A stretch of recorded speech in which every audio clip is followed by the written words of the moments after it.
Your voice, your opinion, your community. Fact TV, free speech protected.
Good morning, Bellows Falls, and welcome to the feed. It's Mike Smith, and we're here with Mike and Marty Gallagher, Mike Smith, and we're here today with Katie Dearborn and Andrew Malshuk.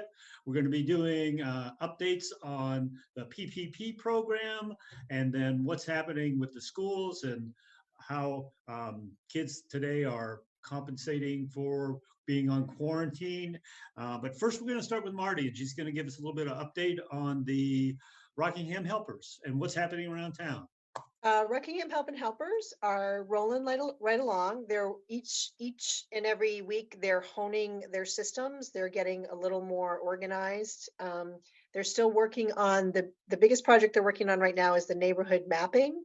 That would be connecting people in neighborhoods together. They'd be like one neighborhood leader that would kind of make sure that the neighborhood was getting the needs of the neighborhood were getting met, and that the people that wanted to be volunteers in the neighborhood were having something to do. So that's their big project they're working on right now.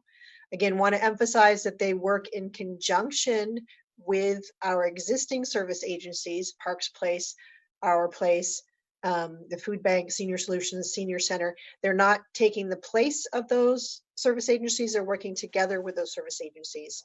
For instance, Parks Place has moved their diaper bank down to the Waypoint Center. And I'm guessing there's always a need for diapers. So if you're sitting at home and you're thinking, you know, what can I do? What needs can I provide? Grab some extra food when you go shopping, grab some diapers, grab some extra things, bring it down to the Waypoint Center and drop it off, and they'll make sure it gets distributed either through Our Place or in conjunction to what people need for Our Place. So that's what's going on. Okay, that's good news on the diapers. Yesterday on one of the Today shows, or one of those, was saying there's a rolling shortage of diapers going around now. They were actually showing how to make kids' diapers out of T-shirts. Oh my gosh, I know, it's getting sad, isn't it? it is. But on the good note, we have Katie Dearborn with us, who works for Yay! Mascoma Bank, and she's been doing a whole bunch of work around the PPP, which is, I'm going to let her go. Katie, let us know what the PPP is and all the stuff you guys have been doing. Great. Thanks, Mike. I'm excited to be here. Marty, thanks for having me as well. So Mascoma Bank is an SBA lender. And so when you're a partner with the SBA, when programs are offered through the federal government, it gave us an opportunity to administer this program. So I want to do a little bit of an overview on what the PPP program is. For anybody who's not aware, I think initially most folks thought that it was a situation where they had to have employees in order to qualify for a PPP loan, and that's not the case. So I want to just do a brief overview of what the PPP plan is, what the purpose of it is, how people went about accessing the funds, and really how it's impacted our area. So I'm going to start by referencing the SBA website. For anybody who really is looking for some specific information, you can go to the sba.gov website. There's a document that is called the interim final ruling for the SBA PPP program. Interim means they have changed it a couple of times along the way, which is not surprising because things came up and they needed to address them. And so they did do that. Any business that has less than 500 employees is eligible to apply for a PPP loan. The PPP stands for Paycheck Protection Program. The purpose of this program is to get money to small businesses so that they can continue to pay their employees, so their employees don't have to access unemployment. The unemployment program has obviously been bogged down because of the number of people that are trying to make claims. So this was an effort to try to take some of those people that were applying for unemployment and move them to their employer and have their employer compensate them so that they didn't have to apply for unemployment. Businesses that applied were restaurants, hairdressers, manufacturing, professional services, realtors, attorneys, and nonprofits as well. Basically, it's any business that feels that they're impacted by COVID-19. We don't know what the impact is going to be on us a month from now, 2 months from now. But I do know that folks in this area have felt the pressure, in particular, obviously, restaurants, hairdressers, retail stores. They're in a situation where their revenue is not what they've expected it to be at this time of the year. And so this program is in place so that they can continue to pay their employees. One of the challenges that I've seen come up is individuals that have been able to access the money, they feel that because of the stay-at-home order that's in place, they aren't able to resume their normal business activities to be able to pay their employees to do the job that they have. And so there's a lot of creative stuff going on. I have restaurants that are doing some deep cleaning.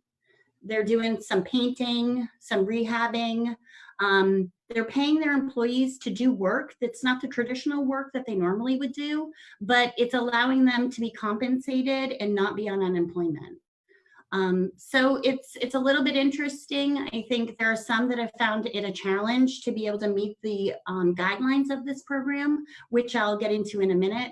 But at the end of the day, the efforts behind this program was to try to keep people off of unemployment, keep businesses with money flowing, to ensure that they're going to have employees at the end of this COVID situation. Do you guys have any questions in regards to what I just went over?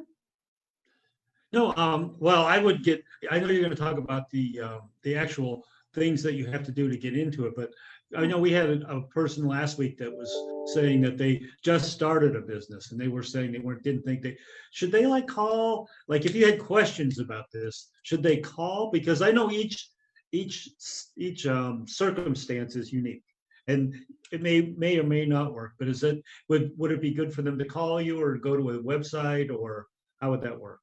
Yeah, so anyone is welcome to reach out to me. I have thrown myself into this program and tried to understand it to the best of my ability, so that I could share it with my customers, but not just my customers, the entire community. I have people reaching out to me a lot saying, hey, I applied for this injury disaster loan. I haven't gotten anything. Can I apply for the PPP? Tell me about it. What do I need to do? So for anyone that's out within the community that's listening, please get in touch with me. I'm at Mascoma in Walpole. My number is 603-442-4681.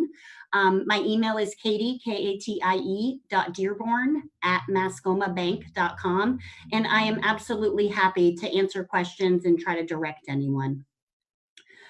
So now I'm going to just talk a little bit about the application process, the documentation that we obtained from borrowers, what eligibility looked like, and then a little bit about forgiveness and what that looks like.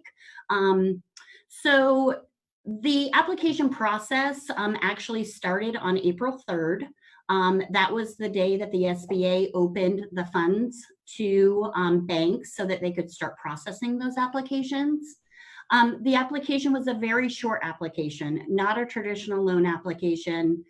Basically, it was looking at what is the business name, what's your tax ID number, who are the owners of the business, and how much money are you looking to apply for. That was a little bit deceiving to some folks that were filling out the application, because the application clearly says, are you looking to use this money for payroll, rents, mortgage interest, utilities, or other? Folks thought that they needed to total up their utility bills and include all of these numbers in the calculation. However, the formula was really just set at what is your average monthly payroll, and then you times it by 2.5. What ended up happening is folks were adding different amounts in, and it caused some issues with underwriting. Basically, a business needed to provide us with W-2s and W-3s. We averaged the monthly income, we times it by 2.5, and that was the loan amount that they were potentially eligible for. There were some certifications they needed to make in order to qualify, and then from there, the application was submitted to the SBA. If it was approved, we created some loan documents, and within 10 days of the approval, the funds were in the business account. So it was a pretty fast process, to be honest with you. Yeah, that's amazing. It was a situation where I got to see real people applying for money, being awarded the money, and now using the money, which for me, during a time when things feel very awkward and uncertain, there was a lot of pleasure in me calling people and telling them that they were approved. So our first wave went through, the $349 billion was exhausted. Funding was turned off because it was all used. Mascoma continued to process applications. We got them ready for the next round. On April 10th, the funding opened up to sole proprietors, individuals that didn't have employees. But that wasn't an effort to try to replicate their income so that they could continue to support their households. So most folks provided Schedule Cs. We came up with that average monthly income, we times it by 2.5, and we were able to get them money. That might include a hairdresser, that might include a realtor, that might include a builder. It really was anyone that had a Schedule C that felt that their revenue was going to be impacted. So it's been a pleasure to be a part of the process. I know there's a lot of national news that indicates small businesses weren't able to access the money. I don't have exact figures, but what I will say is I don't know anyone that applied that wasn't able to access the money as long as they were able to provide us with the documents that we were asking for. That is from individuals to companies that had, 100 people. So the national news is not what's happening in this corner of the world. And that's what makes it a pleasure to live and work here, quite honestly. That's amazing news, because just last night they were talking about how broke the system is. And then it was so great to have you on this morning and say, well, yeah, but not here. It's just. Yeah. Do you guys know anyone that's benefited from the PPP money? Yeah, I actually, I was going to speak to how, like, from the consumer side, how easy it was to apply for the most part. I mean, the form was very straightforward. I had we have a payroll service that does our payroll. So they provided the exact report I needed. They jumped right on it and provided the report. All I had to do is plug in the numbers and send some copies of, previous payroll history. And it was really straightforward. If you have your documentation in order, it's very simple. And we have our money now. It's sitting in our payroll account. This is the first payroll that we are able to use it for. So, and the same thing, we've been able to keep our entire housekeeping and maintenance staff here employed, doing a lot of creative extra things. The building has been sanitized from the rooftop to the basement, even though I don't think we actually have a basement, but it's been sanitized from top to toe, because we've been able to take on those projects. And now I know that, that my employees are covered. There's no, stress. It was a big whew moment that when that money came through. And I know that those employees are then going to be able to live and to be able to then support other businesses. It all kind of goes in a big circle. They're going to go into the grocery store. They might stop and get a coffee at Flatiron, which is back open for takeout. Those things are going to happen, and it's going to help the community in general. That's right. It's just like that shop local thing. They're not going to take their money and go off to somewhere else. They're going to spend it right here in Bellows Falls. And it's so important that you're helping these local businesses. And it's like a ripple effect that you throw drop the stone in the pond in the water, and it ripples out. And this money's going to affect everybody in the community. Thank you, Katie. Yeah. You're welcome. One last piece that I just want to add for anybody who is considering the PPP, there is a forgiveness portion of this. The federal government has basically said if you do access the money, if you use it for the eligible purposes, then the funds will be forgiven by the SBA. If you do not use it for the intended purposes, it would be at a 1% interest rate. It would be amortized out on a very short-term payment schedule, which would be about 18 months. Basically, the program was a 2-year program where if you don't pay it all back or you don't have it forgiven, it will be amortized out after 6 months of accruing interest with no payments. It'll amortize out for 18 months. So, for folks that don't use it all but want to access the funds for something else, the 1% interest is obviously extremely low. And for some folks, it'll make sense to keep that balance and then make those payments over the next 18 months. Oh, okay. Yeah, so the SBA website does have all of this information.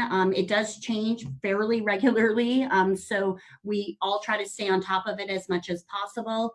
But banks are the resource for this program right now. So if you want to contact me, I'm happy to talk to anyone, but otherwise your own local bank should have a program that they're offering as well, and should be able to answer some questions. Great. Do we have any questions? Marty? I guess I speak a little bit, as long as if I, just to make sure I'm understanding it correctly, as long as you use it and you can prove that you use it for its intended purposes, i.e. payroll, not tax liability and not other things, but payroll, then it should be pretty much a no-brainer to get it forgiven. Yeah, I agree with that. Absolutely. I just think there are some scenarios where individuals that were employees aren't able to come back to their work. Right. Because the schools are closed or their health concerns. And so if they don't resume to work and the employer doesn't compensate them, whatever monies were earmarked for that employee would be unused. Gotcha. Okay, gotcha. It could fall that into makes perfect sense. Category and be used for utilities or mortgage interest or rents. But if there weren't those expenses to expend that money, then it would be money that needed to be paid back on the Oh. loan. Okay. Or, as I said, that 1% would be charged for that 18-month term. So, every situation is unique. And as much as the federal government, I think, really tried to work a program that would benefit lots of people, there are those one-off scenarios where it wasn't a good fit. And, there's, just that situation where they're either going to need to pay the money back or they're going to have to take that amortized 18-month program.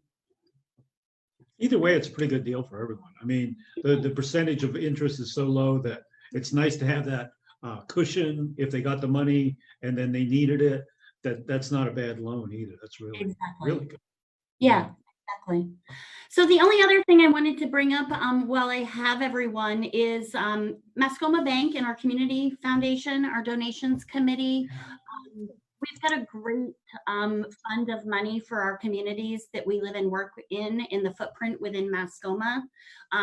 The donations committee at the beginning of COVID-19 evaluated what was starting to happen and realized that we are going to probably need to fill a need after this passes.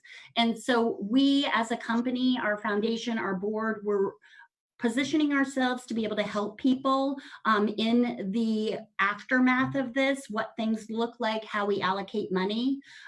For anybody that's interested, if you go to the Mascoma Bank website and you go to community donations, there's some information out there about what Mascoma can do for nonprofits and for communities. And we really are just, trying to be proactive in our approach so that we're ready to help support people when COVID-19 events are over and we're trying to resume some type of normalcy. So certainly take a look at the website. And if anybody has any questions, I'd given my contact information early on in the show and would be happy to answer anything. Great. All right. Thank you. You're welcome. We're going to go off to, we're going to change gears a little bit and we're going to go another. He's back. Pardon? He's back. He's Andrew's back. back. I was filling in a little time there. I didn't know where he went, but we have Andrew Malshuk with us today, and we want to talk with him about another local issue, schools.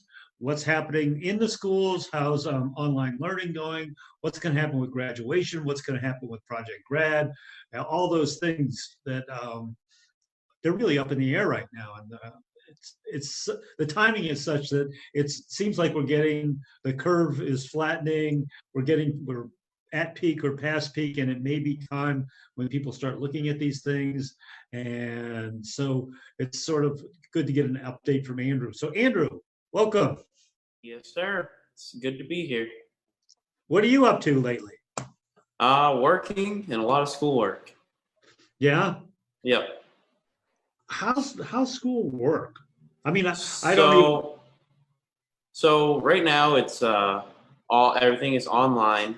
I check in with my class every day, and one of my classes I check in every Wednesday, and that's the attendance that I have for the week. And I just have to turn in all my assignments by their due date, and that's all the schooling I do. So do you get assignments online then? Yep. And if it's a written assignment, do you send it in as a PDF or as a Word document or what? Well, it's 2020, so there is no written assignments anymore. I truthfully don't think I have handwritten an essay since probably sophomore year. What? Yeah. How does that work? Everything is on our computers. I mean, we all type. Well, I know what you mean. I know, you're still writing. You still type or do something, right? That's what I meant by writing. I didn't mean. Get your quill pen out. Well, it's you, Mike. So. Yes. Speaking to the older generations here, the more experienced. But no, I wrote up with a piece of charcoal on a shovel when I had to do something. Yeah, we know. When you rode your dinosaur to school, right? No, everything is on Google Docs and all through an app called Google Classroom. So everything is submitted. It all is nice and organized, so the teacher knows whose assignment is whose. And it's simpler than it has been in the past. You know what I mean? But there's a lot more work now, and there's a lot more assignments than usual. So what classes are you taking? I'm taking a lot more classes than I should be, just because I was behind on credits. I'm taking a print and broadcast media class. I'm taking a world cultures class. I'm taking a health class, a history class, and then a video production class. Wow. Does this count as homework or a credit for something? What, this video chat? Yeah. Yeah. Come on, you have to be wish. creative. Yeah. Actually, I do have assignments for one of my classes where I have to create a vlog or I have to do a radio podcast. And so some of them are interesting assignments, but a lot of it's pretty boring. So you're going to be able to graduate this year? Yes, sir. All right. Well, I better. Good for you. I ain't doing all this work for nothing. You came on the show live just before we got locked down, and you were saying at that point in time there was some question as whether you'd be able to take enough classes and do enough work. Well, thankfully, I got it all figured out, and that they have put in some systems to help us regain credits, and that we can do partial credit recovery. And there's online courses available now that weren't available in the past. So it's actually working out pretty good for you. Yeah, it's working out awesome for me. Yeah, because you're working too, right? Yeah, I work 2 jobs. Wow. All on top of being on the fire department part-time also, which is nice. Volunteering there. You still doing Civil Air Patrol? Is there much of that going on? So I've been absent recently, and I've been trying to go to a meeting, but the meetings aren't happening anymore. Yeah, is it like this? Yeah. Well, actually, I don't know if they're doing online stuff. So I'm really just waiting for this to be over so I can go back to the meetings and rejoin Civil Air Patrol. Yeah, 2 jobs and school. You kids nowadays hardly do anything. When I was young, we used to work. Yeah. It was tough. Well, as far as I know, I'm one of very few kids in my class that actually have a good paying job now. Yeah, it's tough, isn't it? There's not many that do it. There's a lot of kids that, the work is enough for them. It's too much, but I don't like to sleep at night, so. Good for you. Yeah. What's happening as far as graduation? So we are waiting for word from the governor, which should be here by May 8th, I think. Yes, May 8th. Whether or not we can have a graduation. He said that he would decide before then, so it could be any day now. If we do not have in-person graduation, I'm certain they're going to do a virtual graduation online, which people can attend to, because I know Zoom can handle, I think, like up to 300 people at a time. How many kids are in your graduating class? It's around 300 right now. Oh, that's actually a big class for, isn't it? Yeah. Or no, never mind, not 300. I'm wrong. There's like 80 kids. Yeah. Don't know what. There's a little bit of a difference. A little bit of difference here, Now, Andrew. yeah. There's like 300 people in my school is what I meant to say. I was going to say, how's that math class going? Yeah, it's awesome. I think we're running low on time, Mike. Oh, We got okay. an I'm alert sorry. from Alec. Oh, So I don't see an alert. Oh, It's Yeah, on it the came up chat, came up yeah. on chat. So yeah, we Oh, probably okay.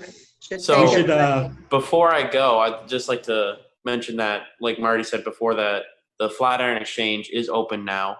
We're doing takeouts, 2 people allowed inside at a time. We're taking all the precautions for PPE and stuff like that.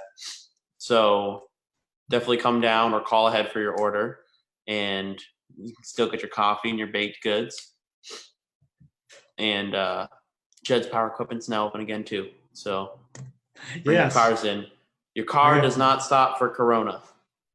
I'm gonna get that made on a bumper sticker. Okay. Well, thank you, Andrew, for coming on. Katie, thank you for Yes, coming thank you, on. Katie. And thanks for staying the whole time.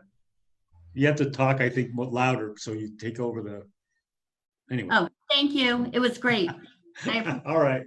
And Marty, we'll see you next week. And Yes. that's it for the feed. So bye, Bellows Falls. Bye, everybody. Bye, thank you. Bye.